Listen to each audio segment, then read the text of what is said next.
Hi, welcome to my podcast, Becoming a Cut Flower Grower. I'm your host, Lydia, and I'm here to share my year of growing and selling cut flowers. I'll be giving you the lowdown on everything I'm doing and sharing all the highs and lows, the good times and the inevitable disasters, all in real time. Join me on my cut flower journey, starting right now. Well, I was going to start the episode by saying Happy Friday. But it's not Friday, it's Tuesday, the 12th of May 2026. And I just have that Friday feeling for some reason, but we've got a couple more days till I can actually enjoy it. So thank you very much for joining me. It's lovely to have you listening. I'm going to kick off with some sad news and then it will get more positive as the episode goes on. So one of the hens sadly passed away yesterday, Chelsea. She was one of a group of 5 she looks like an ex-battery chicken, but she wasn't ex-battery. She was purchased. In fact, my other half bought 5 years ago and decided that they weren't quite for him. So they all came to move in with my crowd, which was quite interesting because they were all quite bossy and wanted to be top of the pecking order. Anyway, 4 of them have passed over the years. They really don't live very long. Those hens are bred for egg production and they tend to just burn out after maybe a year and a half, 2 years. Chelsea's done very well. I think she's been with us maybe 3.5 years, something like that. And she was literally the last brown one standing.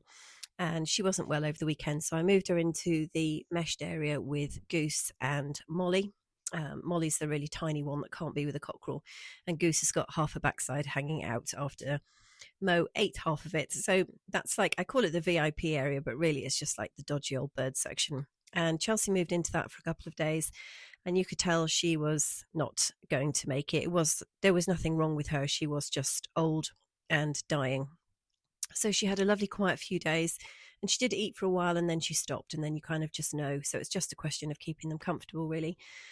And when I went up yesterday, she had left us. So I hope she's found her sisters on the other side and she'll be having her second life over there with them.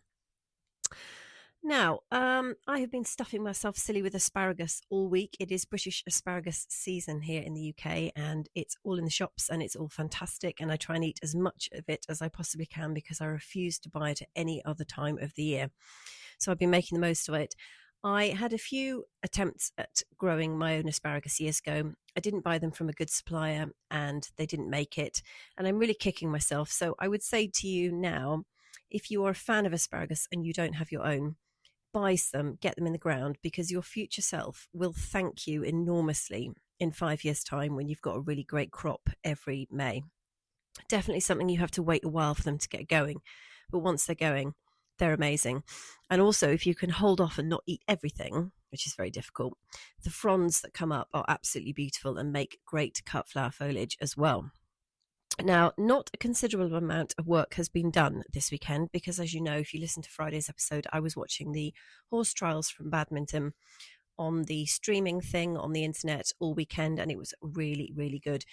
And I did feel quite guilty on Saturday because it was the most beautiful, beautiful day, lovely and sunny, perfect weather to be doing outside things. And I wasn't. I was inside watching the telly, which always makes me just feel terrible.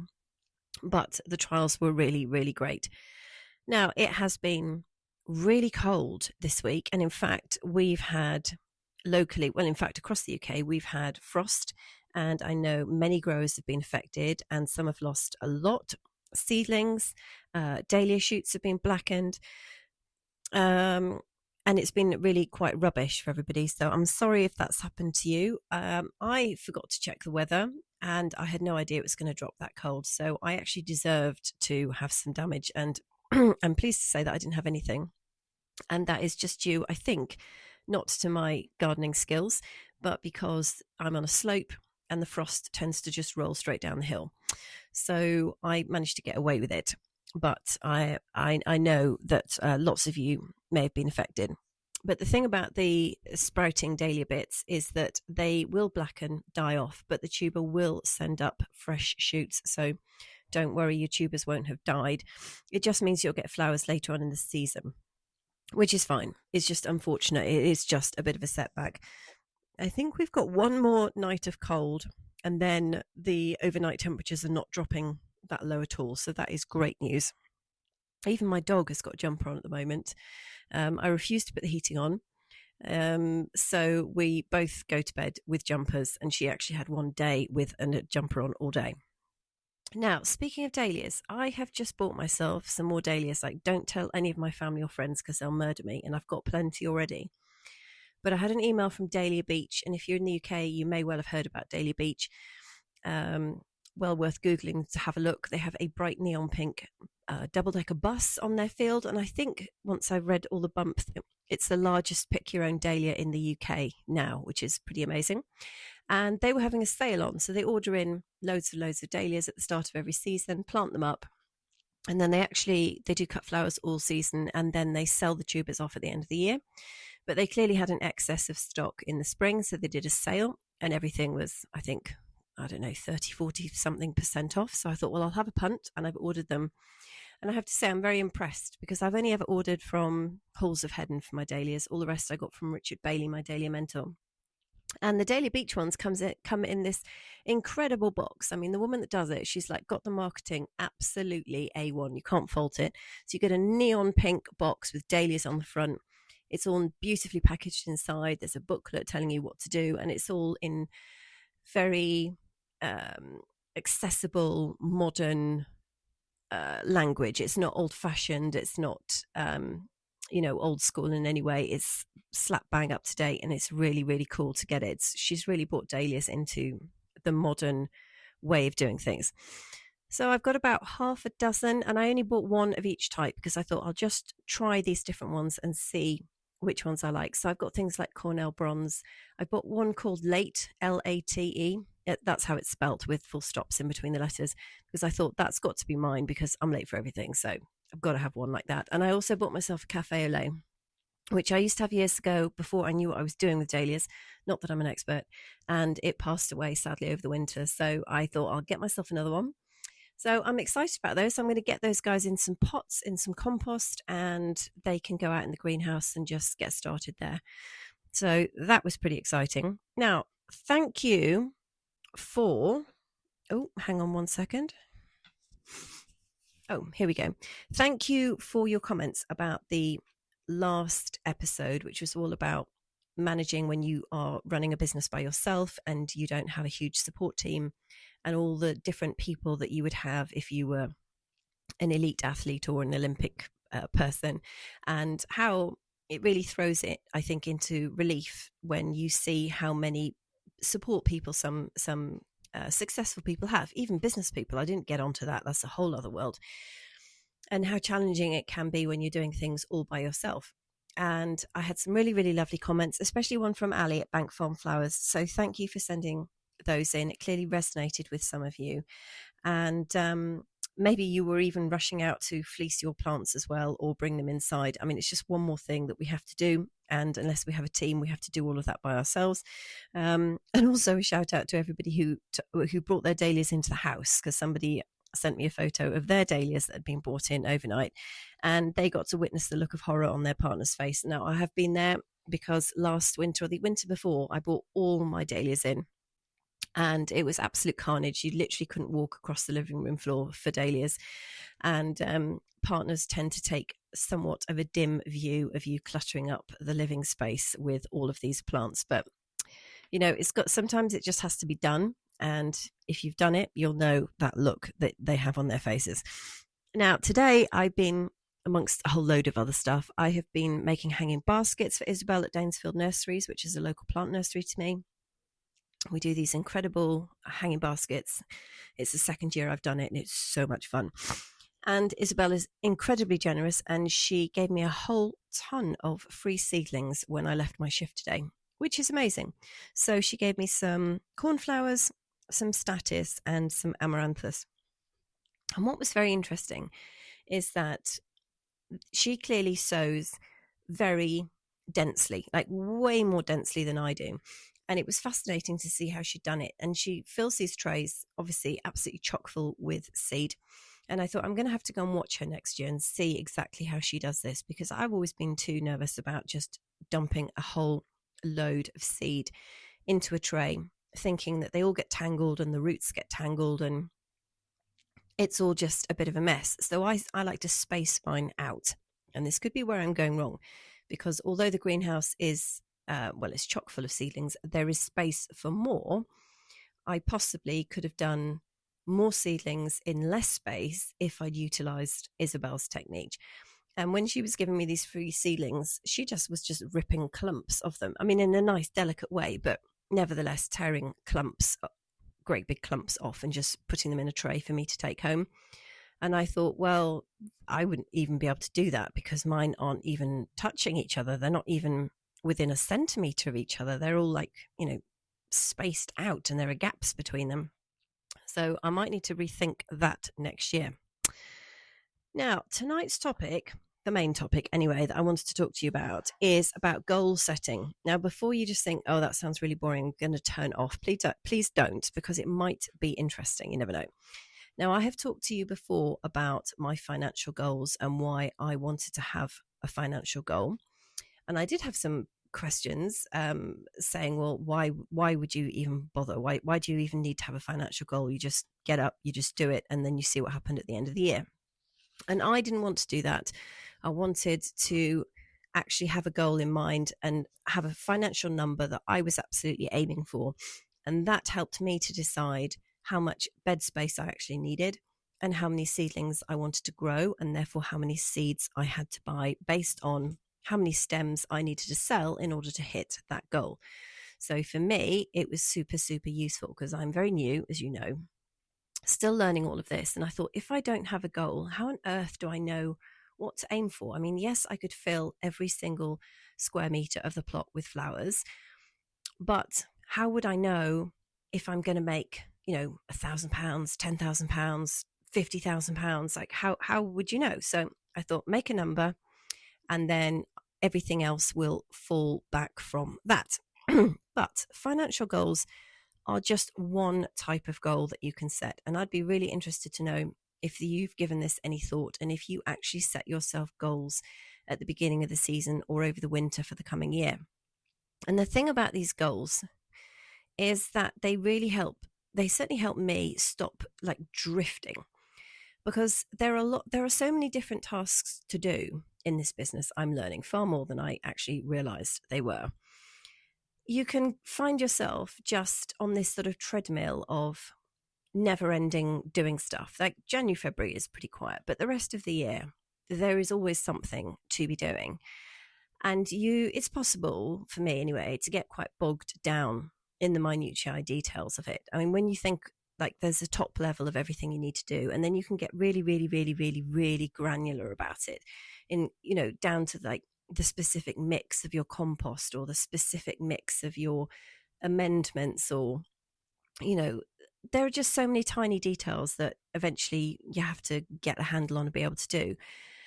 But I find that there are just so many day-to-day tasks that if you don't have this sort of, and I hate the term helicopter view, but it's quite a good one. If you don't have this sort of hovering helicopter over the top, keeping an eye on everything, and you don't have any goals, I don't know how you end up where you want to go. To me, it sounds like getting in a car without having a destination. That's not the sort of person I am.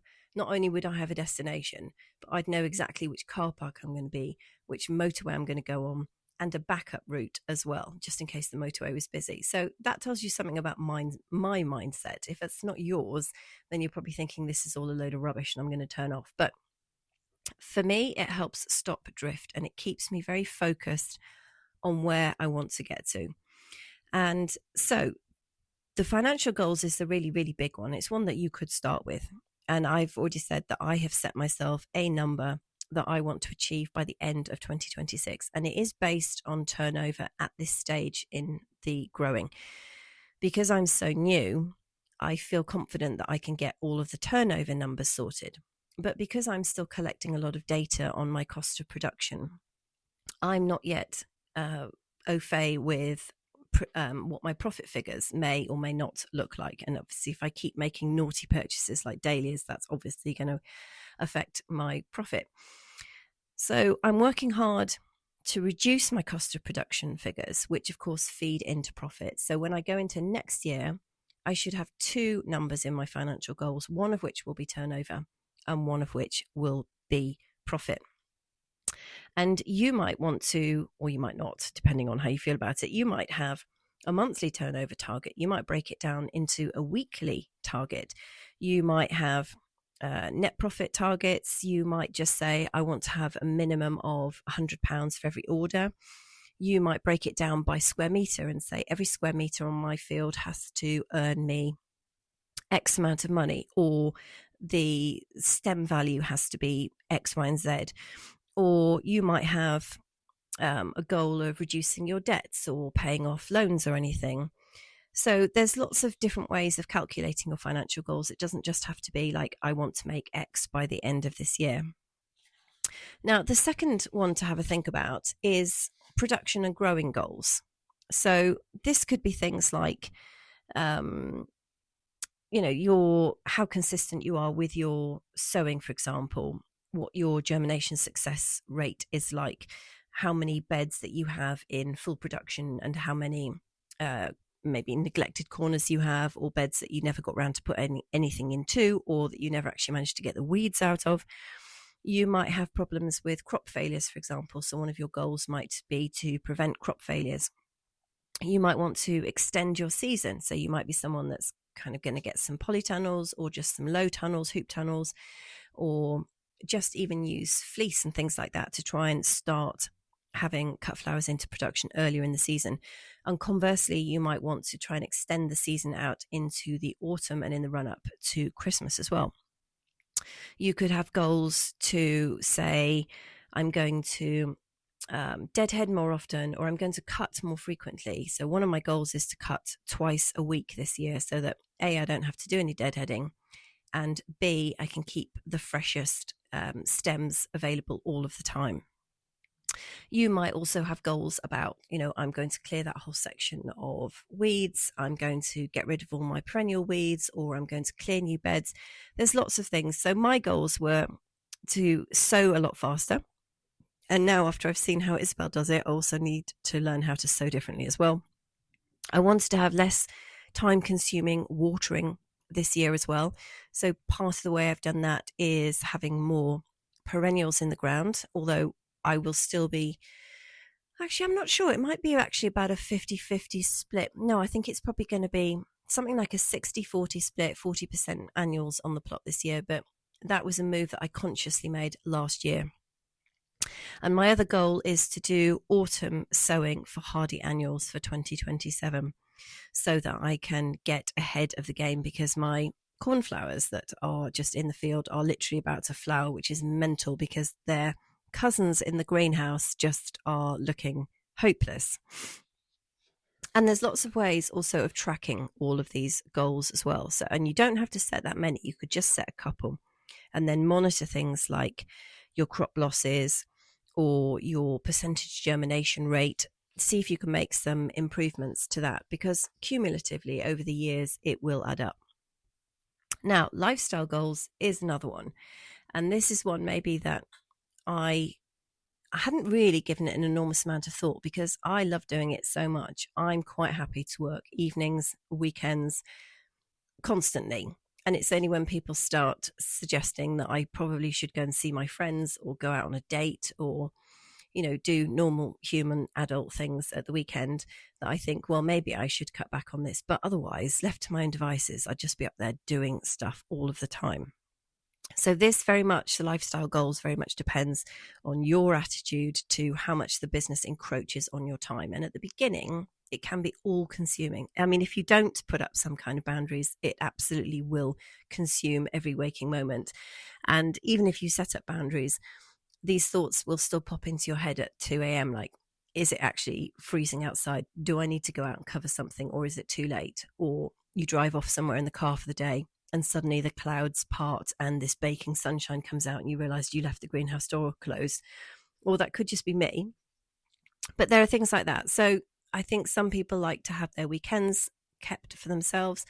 They maybe don't want to be on the plot at 10 o'clock at night.